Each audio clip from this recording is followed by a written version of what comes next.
तो आज का जो जैसे टॉपिक हमने देखा कि जो परमेश्वर जीरो से हीरो बनाता है, तो उसी टॉपिक से आज हम अध्ययन करेंगे।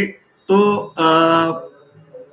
उसमें जो वचन लिखा है, प्लीज वो जो पढ़िए वचन, यूहन्ना रचित सुसमाचार उसका पहला अध्याय उसका 46 आयत को पढ़िए।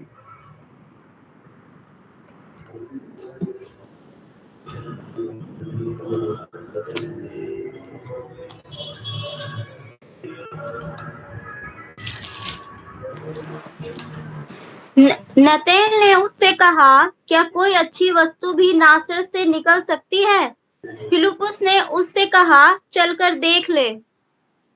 अब यहाँ पर ये जो दो व्यक्तियों का बातचीत चल रहा है, जो नतनेल और फिलिप्पुस के बीच में, कि किसी ने उसे यीशु मसीह के विषय में गवाही दिया, और ये जो पहला यूहन्ना का पहला अध्याय है वो यीशु मसीह के विषय में यूहन्ना भी, बपतिस्मा देने वाला यूहन्ना भी गवाही दे रहा है, और अन्य लोग भी उसके विषय में गवाही दे रहे हैं। तो ये जो समय है, तो जब यीशु मसीह के बारे में सुना, और यीशु मसीह जो है नासरत नाम के गांव में रहते थे, और उसके विषय में सुनने के बाद ये जो बात निकली है, वो नतनिएल ये कहता है, नासरत से कुछ अच्छा निकलेगा क्या? तो ये जो वचन का जो महत्वपूर्ण मीनिंग है, जब उसका नासरत का बैकग्राउंड को हम देखते हैं बाइबल में, अगर हम दूसरे शहरों के विषय में देखेंगे, यरूशलेम का नाम लेते तो शांति का शहर कहा जाता है, या बेतानी का नाम लिया जाता है, बेतफगे का नाम लिया जाता है, तो खजूर के जो या आशीषित जगह को, समृद्धि की जगह को दर्शाते, बेतलेहम को दर्शाते, तो रोटी का घर कहा जाता है। ये अलग अलग जो नाम है, वो बाइबल के हर शहर के नाम से एक अच्छा मीनिंग जुड़ा हुआ है।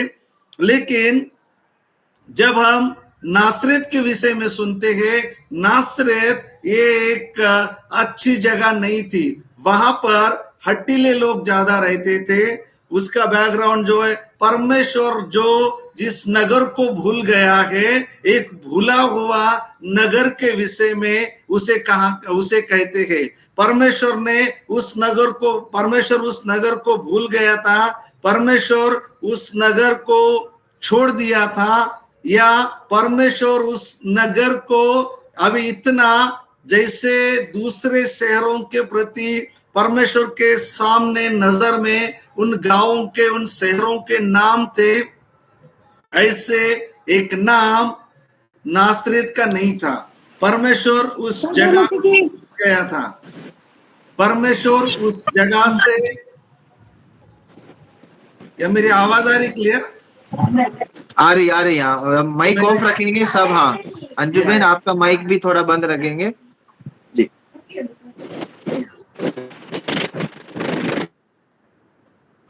तो यहाँ पर हम ये देखते हैं कि नासरत के विषय में हम जो सुनते हैं, माहौल अच्छा नहीं है, चारों तरफ कुछ ना कुछ समस्याएं हैं, लोगों के अंदर समस्याएं हैं, लोगों के रहन सहन में समस्या है, और ये ऐसे एक माहौल में परमेश्वर ने अपने बेटे को वहां भेज दिया।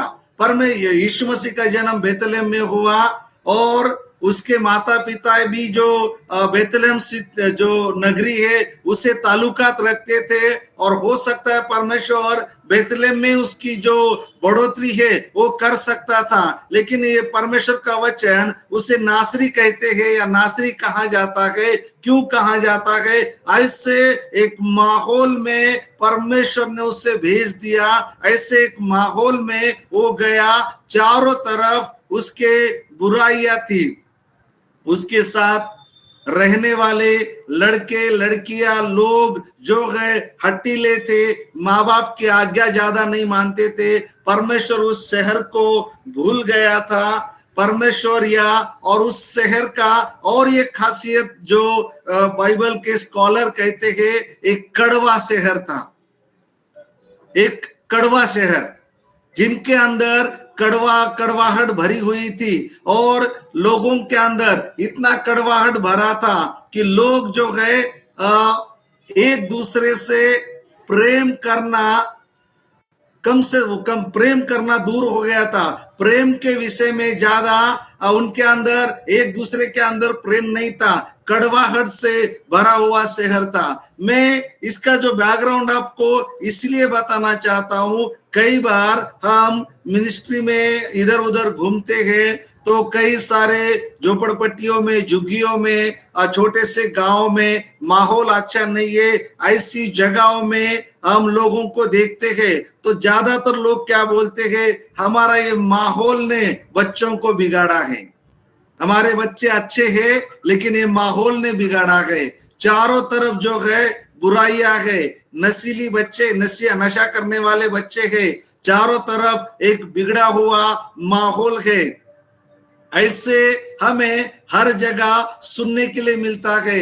जहां कहीं जाएंगे हम लोग दोष किसे देते हैं, हमारे रहने की जगह को दोष देते हैं। हम दोष किसे देते हैं, समाज को दोष देते हैं। हम ज्यादातर हम अपनी गलतियां उस जगह पर थोप देते हैं। ज्यादातर उस जो जगह में हम ये सोचते हैं, अरे यहाँ तो कुछ भी अच्छा कुछ निकलना संभव नहीं है, ये सोचते हैं। और इसलिए नतनिएल जो यीशु मसीह के विषय में या नासरत के विषय में ये कहता है, नासरत से क्या कुछ अच्छा निकलेगा। अगर हम चाहते हैं तो नासरत से भी अच्छा निकलेगा, झोपड़पट्टियों से भी अच्छा निकलेगा, शराबी घर से भी अच्छा निकलेगा, बुरे से बुरे समाज से भी अच्छा ही निकलेगी। जो समाज को त्याग दिया गया है, जो समाज को नकारा गया है, जो समाज को भला बुरा कहते हैं, उस समाज से भी, उन लोगों में से भी कुछ अच्छा निकलेगा। अगर हम सोचते हैं कि हीरो लोग या हीरो अच्छी जगह से होते हैं, ज्यादातर लोग ये सोचते हैं कि माहौल अच्छा होने के बाद, सब कुछ सही मिलने के बाद लोगों की बढ़ोतरी होती है, लोगों का जीवन जो है अच्छा हो जाता है। एक सोच है ज्यादातर। कोई लोग हमेशा ये बोलते नहीं, उनको अच्छा रहन सहन अच्छा मिला, पैसा अच्छा मिला, रहने का जो माहौल था वो भी अच्छा था, लोग अच्छे थे। ये सोचकर लोग ये ऐसे बोलते हैं, उसके कारण उनके बच्चे अच्छे हैं, उनके बच्चों ने अच्छा पढ़ाई किया है और उनके लोगों में ये अच्छा काम हुआ है करके ऐसा सोचते हैं। लेकिन जब हम सोचते हैं तो देखिए यीशु मसीह का जीवन ऐसे माहौल में भी रहते हुए कैसा था। आप यीशु मसीह के उस माहौल में रहते हुए कुछ गुणों को हम देखेंगे। पहली बात हम देखेंगे, ऐसे माहौल में रहने के बाद भी पहली बात, यीशु मसीह नम्र था। फिलिपियों की पत्री 2:5 में लिखा है, या वहां से हम उस अध्याय को या उस 12 आयत को जब हम पढ़ते हैं तो वहां पर यीशु मसीह, मैंने पहले बताया ये शहर हट्टीला था, हट्टीले लोगों के बीच में, बुरे लोगों के बीच में नम्रता को फॉलो करने वाला, नम्रता का अनुसरण करने वाला, नम्रता से चलने वाला एक व्यक्ति यीशु मसीह है। बाजू में लोग हट्टीले बने हैं, आज के नौजवान हट्टीले बन गए, उनके अंदर सहने की शक्ति नहीं है। आज चारों तरफ आप देखिए, पुराने लोगों के अंदर सहने की शक्ति थी, कुछ जो है वो सह सकते थे, आजकल के लोग नहीं है। हर एक को अलग टीवी चाहिए, हर एक को अलग मोबाइल चाहिए, एक टीवी में सीरियल देखना चाहता है, दूसरा फिल्म देखना चाहता है, तीसरा कार्टून देखना चाहता है। पहले पूरा फैमिली में एक टीवी हुआ करता था, जब मेरे तो घर में नहीं है और कई सालों से नहीं है, मैंने शायद 10-12 साल 15 साल पहले फेंक दिया है, तब से टीवी नहीं है। लेकिन अभी लैपटॉप और मोबाइल लेना पड़ रहा है क्योंकि वो काम है। लेकिन टीवी तो कई साल पहले हमने फेंक दिया है, नहीं है हमारे घर में, इतने साल हो गए। लोग बोलते हैं अरे ऐसे जमाने में भी जिसके घर में टीवी नहीं ऐसा बंदा है, मैं हूँ वैसा बंदा हूँ। बहुत साल पहले फेंक दिया है और अभी फेंका हुआ, अभी घर में लाते नहीं है। उस समय तो ज्यादा महंगे थे, आज इतने महंगे नहीं है। 14-15 हजार में आज अच्छी टीवी आ जाती है। उस समय हमने फेंक दिया है।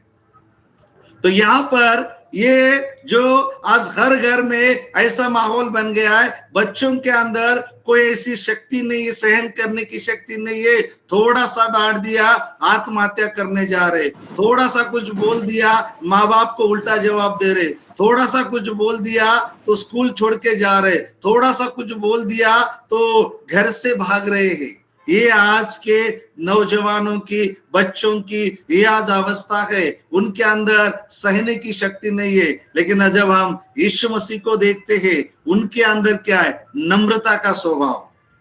ऐसे माहौल में भी एक नम्रता को धारण करते हुए, और ऐसी नम्रता कि पूरी दुनिया देख रही है। और जो पौलुस कहता है फिलिपियों की पत्री 2:5 में, जैसे यीशु मसीह का स्वभाव था वैसे हमारा स्वभाव वो होना चाहिए। और वो जो पूरा जो संदर्भ है, पूरा जो कॉन्सेप्ट है, वो नम्रता के ऊपर दर्शाता है।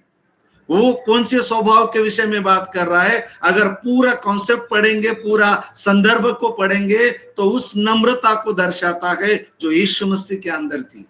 लेकिन जहां रहता था वहां नम्रता नहीं थी, उसके अपोजिट था। वहां पर कोई नम्रता नहीं थी। वहां पर जो लोग हट्टीले थे, नम्रता के विरुद्ध में काम करने वाले लोग थे। एक अच्छा यीशु मसीह का स्वभाव को हम देखते हैं। दूसरी बात, हम वहां पर क्या देखते हैं? यीशु मसीह का अच्छा गुण, यीशु मसीह मेहनती थे, वो बढ़ई का काम करते थे। उनके जो खानदान में पहले चरवाहे थे, लेकिन पता नहीं कि यूसुफ का जो बिजनेस था वो बढ़ई का बिजनेस था। अब ये बढ़ई का काम कर रहा था। और जहां तक मैं जानता हूं, मैं भी किसान हूं, मेरे भी खेती बाड़ी है, मेरे भी घरों में पहले जानवर बहुत थे, भेड़ बकरियां या गाय बैल बहुत थे। आज मेरे पिताजी नहीं है तो हमने सब बेच दिया, अभी वो काम नहीं करता, लेकिन खेती बाड़ी आज भी है। जो जानवरों से ज्यादा मेहनत खेती बढ़ई के काम में लगती है। जानवर संभालने में जितना मेहनत लगता है, उससे ज्यादा मेहनत ये बढ़ई का काम करने में लगती है। और यीशु मसीह बढ़ई का काम कर रहा है। बाकी नौजवान गांव में घूम रहे, माँ बाप को तकलीफ दे रहे, माँ बाप के लिए सिरदर्द बने हुए हैं। ये व्यक्ति मेहनती है। मैं नौजवानों को मैं यही शिक्षा देने की कोशिश करता हूं, हमेशा यीशु मसीह बढ़ई का काम करता हुआ माता पिता की आज्ञा का पालन कर रहा था और वो मेहनत कर रहा था। सर्वशक्तिमान परमेश्वर है, स्वर्ग छोड़कर धरती पे आया और उससे वो एक महल में भी जन्म ले सकता था, महल में भी उसकी परवरिश हो सकती थी, लेकिन एक गरीब परिवार में उसकी परवरिश हुई। क्योंकि गलील का जो भी इलाका था, गलील का इलाका ज्यादातर गरीब लोगों का इलाका माना जाता था। चाहे वो जो पतरस का गांव हो, वो मछुआरे थे, गरीब थे। नासरत भी एक गरीब था। नासरत में भी कोई समृद्धि नहीं थी, कोई बड़ी आशीष नहीं थी। वो इलाका गरीबों का इलाका माना जाता था। और जो बाइबल स्कॉलर कहते हैं कि ज्यादातर गरीब लोग वो जो गलीली इलाके से ज्यादातर लोग आते थे, उनके पास ज्यादा धन नहीं हुआ करता था। ज्यादा धन जो यरूशलेम और उसके आसपास का जो बिजनेस का माहौल था, और वहां पर जो पूरा बिजनेस का एक अच्छा सेंटर था, तो वहां पर ज्यादा लोग धनी हुआ करते थे। लेकिन एक गरीब इलाके से आते थे, सबको रोजमर्रा की जिंदगी में जीने के लिए काम करना पड़ता था। आज नौजवान काम नहीं करना चाह रहे, उनको पैसा चाहिए, आसानी से मिलना चाहिए। इसलिए आज जो मोबाइल में गेम खेल रहे, पता नहीं क्या क्या गेम है। कोई रमी करके, कोई फिल्म स्टार, कोई क्रिकेटर ऐड देता है और वो बोलते रमी खेलने से करोड़ों बन जाएंगे। सही है, करोड़ों बनेंगे, एक को 1 करोड़ देंगे, लेकिन 100 करोड़ लोगों का पैसा लूट लेंगे। ये है उस 1 करोड़ का फॉर्मूला। एक व्यक्ति ऐड करता है तो सबको लगता है अरे मुझे 1 करोड़ मिल गए, मैं धनी हो गया। आजकल जवान बच्चे जो है आसानी से पैसा कमाना चाहते हैं, मेहनत से नहीं। ज्यादातर जवान यही कोशिश कर रहे हैं, बिना मेहनत से उनको पैसा चाहिए। काम दे दो, बिजनेस के लिए बिजनेस के बारे में बोल दो, अच्छे कुछ करने के लिए बोल दो, तैयार नहीं है। न उसमें ज्यादा नहीं मिलता, बहुत कम पैसा मिलता है, लेकिन वो काम करने के लिए आगे आना चाहिए। इसलिए मैं कई सारे जो पास्टर्स अभी इन दिनों में FCRA बंद होने के कारण या संस्था का पैसा कम होने के कारण मैं कई सारे पास्टर्स को भी ये जो स्किल है, स्किल डेवलपमेंट में सिखा रहा हूं।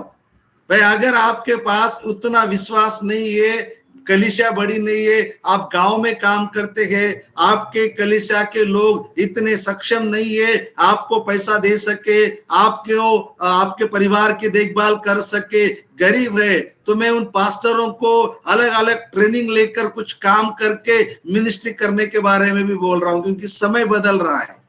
अगर पुराने लोगों में समय था, अच्छा समय था, संस्थाओं में भी पैसा भी था, लोग जो है जो लोगों की जरूरत भी कम थी। पहले एक थैला भर के बर्तन लेके जाते थे मिनिस्ट्री प्लेस में और वहां जाके मिनिस्ट्री करते थे। कहाँ जा रहे, बस के ऊपर एक थैला डाल दिया है, ट्रेन का बोगी के नीचे 1-2 थैले बर्तन भरकर, स्टोव भरकर उसमें डालते थे। और कहाँ जा रहे, केरल से कहाँ आ रहे, केरल से जम्मू कश्मीर में आ रहे, मध्य प्रदेश में आ रहे, कहां से आ रहे, तमिलनाडु से, राजस्थान में जा रहे, कितना सामान लेके 2 बोरी भर के बर्तन लिया, मिनिस्ट्री कर रहे। आज जरूरत बढ़ गया है, आज रहन सहन का जो स्टाइल है, लाइफ स्टाइल बदल गया है और आज सबको पूरा घर में सामान चाहिए, सबको 15-20 हजार का मोबाइल चाहिए, सबके घर में फ्रिज चाहिए, सबके घर में वॉशिंग मशीन चाहिए। लाइफ स्टाइल चेंज हो गया है, पैसा कहां से आएगा? हम उन जरूरतमंद लोगों के ऊपर बोझ नहीं डाल सकते। तो मैं कई सारे पास्टर्स को, जिनका चर्च अच्छा है, लोग देने में सक्षम है, चर्च बड़ा है, अच्छी आमदनी आ रही है, पास्टर भी अच्छा देखभाल कर पा रहा है, लोग भी पास्टर साहब से संतुष्ट है, खुश है, हमारा पादरी साहब अच्छा है, अच्छी सेवकाई करता है, उनके बारे में ठीक है। लेकिन जिनके पास पैसा ही नहीं है, कम लोग चर्च में कम लोग आते हैं, ऊपर से परसिक्यूशन में और कलीसिया तितर बितर हो गई है। मैं लोगों को ये सलाह दे रहा हूं, आप काम करना सीखिए, मेहनत करना सीखिए और आप पैसा लीजिए। मैं भी कई साल से ट्रांसलेशन का काम करके मेरा जो घर में वो चलाता हूं। मैं बुक का ट्रांसलेशन करता हूं, कई सारे अच्छे राइटर्स का ट्रांसलेशन करता हूं, मेरा घर उसी से चलता है। मैं चर्च का चंदा लेता नहीं हूँ। चर्च में जो है एक छोटा चर्च है मेरा, लेकिन उसमें ठीक है अच्छे कुछ लोग हैं, लेकिन मैं कोई चर्च का ऑफरिंग नहीं लेके आता हूँ। एक आश्रम है, आश्रम में चर्च चलाते हैं, तो वहां पर मैं वो जो चंदा उठाया है वो पूरा चंदा हम उनको देकर आते हैं। हम लोग उसको लेकर नहीं आते, क्योंकि परमेश्वर ने मेरी जरूरत के लिए दूसरा जरिया दिया है। मैं बुक ट्रांसलेशन करता हूँ, कई सारी किताबें मराठी में किया मैंने, हिंदी में किया, कई सारे किताबें। आज भी मेरे पास काम पड़ा हुआ है, एक काम खत्म नहीं होता, दूसरा काम आता है। एक संस्था का डायरेक्टर के रूप में भी मैं काम कर रहा हूं। तो मैं ये लोगों को सिखाता हूं, हम मेहनत करें, मिनिस्ट्री में मेहनत करें। अगर पैसा आने के लिए अगर हमें कोई जॉब करना पड़ रहा है, कोई बिजनेस करना पड़ रहा है, तो हमें उस बिजनेस को भी हमें आगे ले जाना है, मेहनत करना है। और जिसमें हम ज्यादा एंगेज नहीं होंगे, हमारा मिनिस्ट्री जो डिस्टर्ब नहीं होगा, हम ऐसे आसान जो मेहनत जो ये है बिजनेस है, हम उसको करें और कुछ जो पैसा जोड़ दे। मैं यही आज लोगों को सिखा रहा हूं। जगह जगह में कई पास्टर्स को मेरे पास आते, पास्टर जी बहुत तकलीफ है, परेशान है। एक उड़ीसा का नौजवान, जब मैं उस समय उड़ीसा में, हमारा तो आईटी का मिनिस्ट्री बहुत बड़ा है उड़ीसा में मैं गया और आईटी उस समय उसको एक बहुत कम अमाउंट देती थी। वो अमाउंट बोलना अच्छा नहीं है मिशन का, किसी भी मिशन का कितना सैलरी या कितना एक सपोर्ट करते हैं, एक कम सपोर्ट था। वो नया लड़का ग्रेजुएट हुआ था बाइबल कॉलेज में, और बाइबल कॉलेज में वो ग्रेजुएट होकर वो निकला था, 1 साल हुआ था मिनिस्ट्री फील्ड में, शायद बड़े सपने लेकर गया और बहुत एक बड़ी सोच लेकर गया, मैं ये करूंगा वो करूंगा, लेकिन प्रैक्टिकली जब मिनिस्ट्री फील्ड में जाते हैं, कलीसिया बनना आसान नहीं है, आत्माओं को जीतना आसान नहीं है। हम जितना मेहनत कर रहे हैं उससे 2 गुना शैतान मेहनत कर रहा है, और लोगों को नाश की ओर लेके जाने के लिए, लोगों का नाश करने के लिए हमसे ज्यादा मेहनत वो दिन रात कर रहा है। हम तो कुछ समय कर रहे हैं, हमारा परिवार को देखते हुए, अपने कामों को देखते हुए, प्राइवेसी को देखते हुए हम कुछ समय काम कर रहे हैं, वो 24 आवर्स काम कर रहा है, क्योंकि उसको वो जो उसका जो काम ही है लोगों को नाश की ओर लेके जाना। तो वो जो नौजवान में पास्टर लोगों का सेमिनार, वहाँ हमारा उड़ीसा के कुछ पास्टर है, उनका सेमिनार लेने के लिए मैं वहाँ गया, और वो मुझे बोला, वो पिपरिया में बाइबल कॉलेज में पढ़ा था तो मुझे अच्छे से जानता था। वो बोला भैया मुझे आपसे बात करना है। मैंने बोला ठीक है बात करेंगे। वो मुझसे बात कर रहा था, इतना सैलरी, इतना सपोर्ट आईटी करती है, उससे मेरी क्या आवश्यकता पूरी होगी। नया नया मोबाइल लॉन्च हो रहा था, एंड्रॉइड मोबाइल 2013 की बात है। नया मोबाइल एंड्रॉइड चारों तरफ लॉन्च हो रहा था 12-13 में। तो सबको ये सपना था, बड़े बड़े नौजवानों को तो ज्यादा ये सपना था मेरे पास अच्छा एंड्रॉइड मोबाइल हो। उस समय जो 14-15 हजार में मिलता था, कम में नहीं मिलता था। तो मैंने बोला ठीक है, आप जिंदगी भर भी अगर आईटी के सपोर्ट पर रहेंगे, उसी को देखेंगे, आपके जिंदगी में भी आपका डेवलपमेंट नहीं होगा, आपका कभी उन्नति नहीं होगी। आपकी उन्नति आपकी प्रार्थना के ऊपर है, आपके मेहनत के ऊपर है, आपके अच्छी सोच के ऊपर है, आप क्या करना चाहते हैं। तो मैंने बोला आप पढ़ाई करके आए हैं, बीटीएस किया है, अच्छा अंग्रेजी आता है। कई सारे ऐसे जो लड़के 10वीं 12वीं में है, कुछ जो एग्जाम का तैयारी कर रहे, उनको इंग्लिश नहीं आता है। तो क्या करूं सर, इंग्लिश ट्यूशन सेंटर खोल दो, कोचिंग क्लास खोल दो, तो समय रखो बस 2 घंटे का, 4 से 6 तक। पहले भी मिनिस्ट्री करो, बाद में भी मिनिस्ट्री करो, 2 ही घंटा दे दो। शुरुआत में पहले उनको 1 महीना फ्री में क्लास दे दो, जैसे जियो वाले ने फ्री में 1 साल दिया था, अभी इतना लूट रहा है।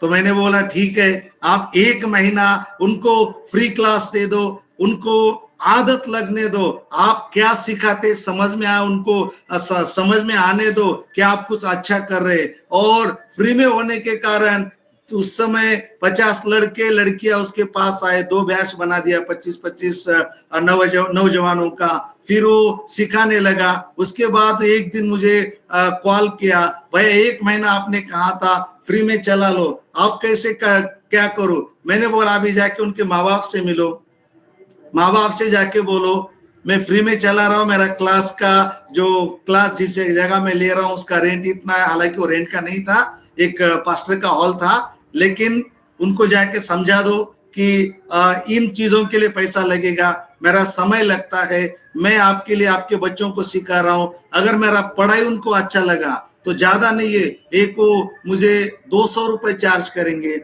धीरे धीरे आप चार्ज बढ़ाते जाइए, प्रोफेशनल होते गया हो। उसके बाद एक बढ़िया मिनिस्ट्री करने लगा। उसके बाद वो आईटी उसने छोड़ दिया, कुछ लीडरशिप क्लासेस के कारण, मतलब ना आईटी का दोष है ना लड़के का दोष है, वो लीडरशिप के कारण वो अलग हो गया। अभी वो स्कूल चलाता है, क्लास के कारण डेवलपमेंट हो गया, वो अच्छा इनकम भी है। अभी कुछ पास्टर लोगों को खुद मदद करता है। शुरुआत किया 0 से। हम उस माहौल को देखेंगे, कभी नहीं होगा।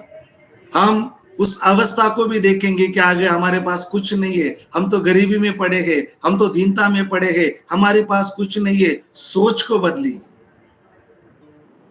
मैं ये लोगों को सिखा रहा हूं। यीशु मसीह मेहनती था और उस मेहनत के कारण लोगों के जीवन में परिवर्तन आता है। प्रियो, मैं यही बात को लोगों को सिखाता हूं कि हमारी आशीष से मेहनत के ऊपर है। यीशु मसीह का जो तीसरा महत्वपूर्ण बात था कि वो प्रार्थना का जीवन, वहां रहता था, ऐसे लोगों में रहता था, लेकिन प्रार्थना का जीवन को मेंटेन किया था, आदत लगाया था। सुबह शाम या यीशु मसीह ने सेवकाई शुरू करने के बाद ही वो पूरी रात प्रार्थना करता होगा, सुबह भोर को उठकर प्रार्थना करता होगा, ऐसा हम सोचते हैं क्या? क्योंकि उसके 12 साल से 30 साल का 18 साल का कोई वर्णन नहीं किया गया, इसलिए ज्यादातर लोग ये नहीं सोचते हैं कि 30 साल के बाद का मिनिस्ट्री देखते तब हमें प्रार्थना का जीवन दिखाई देता है, तब हमें यीशु मसीह का सार्वजनिक रूप से सेवकाई दिखाई देता है। लेकिन जो यहूदियों के जो 2 ग्रंथ है, तालमुद और मिद्रास, तालमुद और मिद्रास में यीशु मसीह के सेवकाई का भी वर्णन किया गया है कि कैसे यहूदी जो ज्ञानी लोग थे उसके बारे में कुछ क्रिटिसाइज के रूप में भी है और कुछ उसके अच्छी बातों के रूप में भी है, क्योंकि वो यहूदी लोग ज्यादातर यीशु मसीह के ऊपर उद्धारकर्ता के रूप में विश्वास नहीं करते थे। और आज भी यहूदी लोग यीशु मसीह पर विश्वास नहीं करते, वो आज भी पिता को ही मानते हैं, उसी परंपरा में ज्यादातर चलते हैं। और यहूदियों में से ही मसीहत बाहर निकली, जितने यहूदी यीशु मसीह को उद्धारकर्ता के रूप में मानते थे वो बाहर निकले और अलग से आराधना करने लगे, और जो पिता की आराधना करने वाला एक गुट अलग हो गया। लेकिन तालमुद में और मिद्रास में यहूदियों का पूरा हिस्ट्री लिखा हुआ है, पुरानी व्यवस्था के बारे में, मूसा के बारे में, अब्राहम के बारे में, जितना भी है वो उनका एक लिखा हुआ सब इतिहास है। तो उसमें भी वो ये वर्णन करते हैं कि वो क्या करता है नहीं जानते हैं, लेकिन वो प्रार्थना करता था।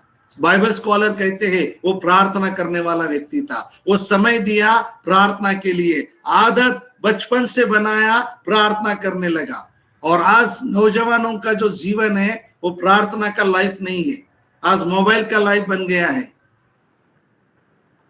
जब तक वो मोबाइल का डेटा खत्म नहीं होता तब तक चलाते रहते, आजकल वो भी खत्म नहीं हो रहा है। आजकल क्या है, आजकल ज्यादातर वो अनलिमिटेड डेटा आया है, वो भी खत्म नहीं हो रहा। रात में शुरू हो गया, दूसरे दिन सुबह तक भी आप चलाते रहेंगे, वो खत्म नहीं होगा। शैतान ने उसको अच्छे से इस्तेमाल करना शुरू किया है। आज लोगों के घरों में वाईफाई भी आया है, लिया दूसरे पर्पस के लिए, काम हो रहा है दूसरा पर्पस, दिन रात बच्चे वही है। तो आज जो है समस्या भारत में बढ़ रही है, एक प्रार्थना का कल्चर नहीं है। अगर ये जो पास्टर आइजैक जॉन पास्टर साहब के समय की कल्चर जो थी, प्रार्थना में जितना ज्यादा समय देते थे और जितना ज्यादा समय सेवकाई में इस्तेमाल कर सकते थे, वो नहीं है आज। उसके बाद जो हमारा जनरेशन है, उनके बाद जो जनरेशन आता है वो मेरा जनरेशन है। और मेरा जनरेशन भी हम लोग उस पुराने लोगों को फॉलो करते थे, उनका अनुकरण करते थे कि उनका लाइफस्टाइल कैसे है, प्रार्थना जो कैसे करते हैं, कितना समय सेवकाई को देते हैं, ऐसे कई सारे बातों को आज हम देखते थे। लेकिन जो अभी जो पीढ़ी आया है, जो मेरे बाद का जो नेक्स्ट जनरेशन है, वो प्रार्थना के विषय में नहीं जानते, सेवकों के जीवन को नहीं जांचते, सेवकों का लाइफ कैसा था, कैसे उन्होंने अपने जीवन में सेवकाई किया, उस किसी बात से लेना देना नहीं है।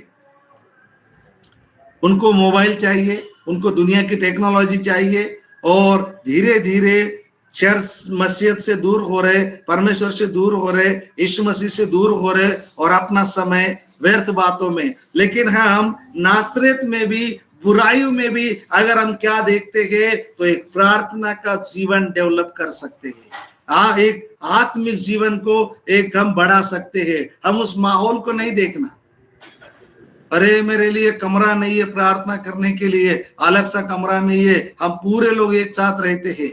यहाँ पर एक बहुत बड़ा परमेश्वर का दास ब्राह्मण परिवार से आए थे, 1895 में उनका उद्धार हुआ था। नारायण वामन तिलक बहुत ही अच्छे एक प्रचारक, जो मस्जिद का जो वर्शिप सिस्टम ही बदल दिया महाराष्ट्र का, एक बहुत जाने माने परमेश्वर के दास थे। और उस समय एक कमरे में रहते थे, मुंबई में एक कमरे में।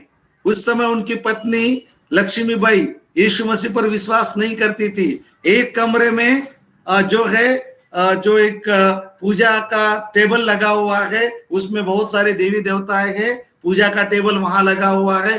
दूसरे कोने में एक दरी बिछाकर, कुर्सी टेबल उस समय नहीं था, मिलते भी नहीं थे लोगों को, बहुत कम लोगों के घरों में हुआ करता था। एक दरी बिछाकर एक बाइबल, नोटबुक, पेन लेकर एक कोने में यीशु मसीह का आराधना कर रहा है, परमेश्वर के गीत को लिख रहा है, परमेश्वर के गीत को गा रहे, परमेश्वर के वचन का पढ़ाई कर रहे, परमेश्वर के वचन को जान रहे। और दूसरे कोने में क्या है, एक पूजा चल रही है।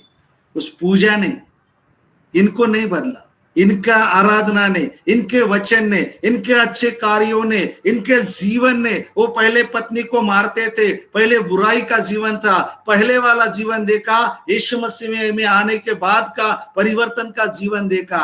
लक्ष्मीबाई ने एक दिन उठाया, बाहर कर दिया और उस दरी पर आ गई जहां आराधना हो रही थी। प्रार्थना में सामर्थ्य और प्रार्थना लोगों को बदलती है। तो यीशु मसीह का ऐसे माहौल में भी एक जीवन था, वो प्रार्थना का जीवन था, डेवलप किया था। हमारे बच्चों के प्रार्थना के कारण दूसरे बच्चे भी बदल सकते हैं। मेरा एक सब्जेक्ट है किड्स रिच किड्स, बच्चे बच्चों के पास पहुंचेंगे, बड़े बच्चे बड़े बच्चों के पास पहुंचेंगे, छोटे बच्चे छोटे बच्चों के पास पहुंचेंगे। बड़े लोग उनके पास नहीं पहुंच सकते ज्यादातर, लेकिन बच्चे बच्चों के पास पहुंच सकते हैं। एक बच्चा दूसरे बच्चे को सिगरेट पिलाना सिखा सकता है, शराब पिलाना सिखा सकता है, तो वही बच्चा यीशु मसीह की गवाही भी देकर परिवर्तन को ला सकता है। वो सब्जेक्ट है किड्स रीचिंग किड्स, बच्चे बच्चे के पास पहुंचेंगे। एक पावरफुल टूल है। बच्चे, हम नहीं जा पा रहे, बच्चे जा रहे, उनको बात करते करते, पढ़ाई करते करते, मेरे यीशु मसीह ने ऐसे कहा है, मेरा यीशु मसीह बहुत अच्छा है, ये बुराई है, मुझे करने से मना किया है। अगर कोई बच्चा शराब पीने के लिए, सिगरेट पीने के लिए अगर फोर्स कर रहा है, जबरदस्ती कर रहा है, तो ये क्या बताएगा, नहीं मेरा यीशु मसीह नहीं कहता मुझे। गवाहियां है, बच्चों के अंदर एक प्रभाव ला सकते हैं हम। तो हम ये जो, इसलिए मैं आपको बता रहा हूं कि माहौल कैसे भी हो, झोपड़पट्टी हो, झुग्गी हो, या गांव का माहौल हो, गाली गलौज करने वाले लोगों का माहौल हो, बुरा माहौल हो, वहां से भी हम लोग एक हीरो के समान निकल सकते हैं, जैसे यीशु मसीह निकला। उस माहौल से एक अच्छा, और ज्यादातर हिस्ट्री बताती है, इस्राएल का हिस्ट्री, कि कोई याजक और कोई महायाजक और लेवी वंश के लोग ज्यादातर वहां से सेवकाई में नहीं आते थे। मंदिर के सेवकाई के लिए पूरे लोग वहां से नहीं आते थे, बहुत कम लोग उस सेवकाई में आते थे। और दूसरे भी अभी बिजनेस करने लगे थे नया नियम में, जैसे ये लेवी वंश का होते हुए भी ये जो बढ़ई का काम करने लगा था। तो ऐसे कई सारी बातें हैं। हम हर परिस्थिति के ऊपर जय पा सकते हैं, हर माहौल के ऊपर जय पा सकते हैं, हर बुराई के बीच में से भी हम अच्छाई को निकल सकते हैं। यीशु मसीह के समान हमारे जीवन में वो परिवर्तन आ सकता है। पांचवी बात यीशु मसीह के जीवन में थी, वो ये थी, वो बाइबल पढ़ता था। जहां कहीं सिनेगॉग में गया, वो बाइबल पढ़ता था, लोगों के बीच में बाइबल पढ़ने का काम करता था और पूरे बाइबल को जानता था। उस समय का जो व्यवस्था की किताब थी, उस समय की व्यवस्था की किताब को वो पढ़ता था। नबियों के जो किताब थे, नबियों की किताब को भी वो पढ़ता था। और लोगों के बीच में आज जो है, हम बुराई के बीच में भी कैसे भी माहौल में हो, हमारा बाइबल अध्ययन अच्छा होना चाहिए, हमारा बाइबल ज्ञान अच्छा होना चाहिए। हमें उत्पत्ति से लेकर प्रकाशित वाक्य तक जो अलग अलग परिस्थितियां है, समय है, बाइबल का ज्ञान होना चाहिए। मैं जो यूबीएस करके एक इधर बहुत बड़ा सेमिनरी है, वहां पर जब मैं पढ़ता था तो पुराने नियम की किताब नया नियम में ढूंढने वाले, नया नियम की किताब पुराने नियम में ढूंढने वाले फर्स्ट ईयर के स्टूडेंट मिलते थे। मुझे समझ में नहीं आ रहा था ये कर क्या रहे। यूनियन बिब्लिकल सेमिनरी भारत का दूसरे नंबर का एक अच्छा थियोलॉजिकल सेमिनरी है। वो आए किस बैकग्राउंड से, जबरदस्ती धक्का दिया है क्या नहीं जानता, बाइबल कितना है नहीं जानते, क्या पढ़ने के लिए आए, बीड़ी, ये हालत है। आज से ज्यादा नहीं, मैं 15-16 साल पहले की बात बोल रहा हूं। 2010 में मैंने पढ़ाई किया वहां पर। ये हालात है आज हमारे मसीहत का, ये हमारे बाइबल ज्ञान है। हमारे लोगों को जो 66 किताबों के नाम है, लोगों को बाय हार्ट याद नहीं है, मुंह ज़बानी याद नहीं है। मैं वो कोशिश करता हूं कि वो किताब याद हो। जब किताब याद हो तो बाइबल का साइज मालूम हो जाता है, और जब किताब मालूम हो जाते हैं तो हम भजन संहिता प्रकाशित वाक्य के बाजू में ढूंढेंगे क्या? पूरा बाइबल में हमें मालूम है, हमारा हाथ जाना चाहिए, वो मिडल में किताब है, मिडल में उसको ढूंढना चाहिए। हमें मालूम होना चाहिए कि नहीं, कम से कम इतने पन्नों के बाद एक किताब आता है, उतना तक ज्ञान होना चाहिए। आज क्या हो गया, बाइबल लोगों के पास ना बाइबल पढ़ने का समय है, ना बाइबल को जानने का समय है, ना बाइबल के हीरोज के विषय में अध्ययन करने का उनके पास समय है। लोग ऐसे समय को बर्बाद कर रहे। लेकिन यीशु मसीह के पास वो समय था, नासरत से निकला था, यरूशलेम से नहीं, बेतलेहम से नहीं, बेतफगे से नहीं, बेतानी से नहीं, नासरत से निकला था। परमेश्वर का वचन का ज्ञान। छठी बात हम क्या देखते हैं, जब यीशु मसीह क्रूस पर चढ़ाया गया, उस समय एक जो क्रूस पर यीशु मसीह ने जो 7 वाक्य बोले गए, उनमें से है एक, वो अपने एक चेले को कहता है, आज से तेरी ये माँ है, और माँ को कहता आज से तेरा बेटा है। अपने कर्तव्य को निभाने वाला बेटा कहां से निकला? नासरत से निकला। तड़प रहा है, दर्द से तड़प रहा है, शरीर से खून निकल रहा है। 39 कोड़े पीठ पर मारे गए हैं, रात में मारे गए थे। 39 कोड़े तकलीफ दिया गया था, सिर पर कांटों का ताज पहनाया गया था, हाथों में कीले ठोक दिए गए थे। तड़पता हुआ, दर्द से तड़पता हुआ यीशु मसीह कर्तव्य को निभा रहा है। कहां से निकला? लोग बोलते हैं अरे हमारा माहौल ऐसा था, हमारे बच्चे बिगड़ गए, हमारी देखभाल नहीं करते, बुजुर्ग हो गया, उन माँ बाप को छोड़ देते हैं। ऐसा नहीं है। अगर हम वचन से सही शिक्षा देंगे, उन जगह से भी परवरिश करने वाले, उस जगह से भी माँ बाप का आदर करने वाले, कर्तव्य को पूरा करने वाले जनरेशन हम पैदा कर सकते हैं। ऐसे माहौल में भी ये है वो सच्चाई। लेकिन कई बार आज हम ऐसी सच्चाई को नहीं देखते हैं। और छठी और आखिरी बात, छठी या सातवीं, शायद आखिरी बात, Sorry, the fourth point, please. Fourth point. या फोर्थ पॉइंट, उसका आत्मिक जीवन। शायद मैं थोड़ा सा क्रॉस करके आगे गया। उसका आत्मिक जीवन को बनाया, ऐसे माहौल में भी आत्मिक जीवन को बनाया। वो अपने आत्मिकता को नहीं खोया, दुनिया को देखकर उस नाश की ओर नहीं गया, उसमें से भी वो आत्मिक बना रहा।